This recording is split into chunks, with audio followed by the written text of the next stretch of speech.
भरधाव अज्ञात वाहनाची धडक होऊन झालेल्या भीषण अपघातात दुचाकीवरील वृद्ध आई आणि मुलाचा जागीच मृत्यू झाला। या अपघातात नातू गंभीररित्या जखमी झाला। अमरावती जिल्ह्यातील मोर्शी ते आष्टी मार्गावरील सिंभोरा गावाजवळ हा दुर्दैवी अपघात घडला। मृतकांमध्ये करीम शाह, रहमान शाह आणि तमीजाबी रहमान शाह यांचा समावेश आहे। पोलिसांकडून मिळालेल्या माहितीनुसार आष्टी येथील करीम शाह, रहमान शाह, तमीजाबी रहमान शाह आणि करीम शाह यांचा मुलगा फारुख शाह करीम शाह हे मोटरसायकलनं आष्टी येथून मोर्शीला काही कामानिमित्त येत असताना सिंभोरा गावाजवळ विरुद्ध दिशेने येणाऱ्या अज्ञात वाहनानं मोटरसायकलला जबर धडक दिली। प्रचंड रक्तस्राव होऊन करीम शाह, रहमान शाह व तमीजाबी रहमान शाह यांचा जागी दुर्दैवी मृत्यू झाला। घटनेची माहिती मिळताच पोलीस घटनास्थळी दाखल झाले।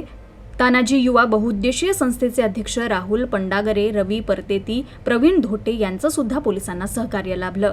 उपजिल्हा रुग्णालयाच्या वैद्यकीय अधिकाऱ्यांनी करीम शाह व तमीजाबी यांना मृत घोषित केलं, तर फारुख शाह, करीम शाह याला पुढील उपचारासाठी जिल्हा सामान्य रुग्णालयात हलवण्यात आलंय। या प्रकरणी मोर्शी पोलिसांनी गुन्हा दाखल केलाय।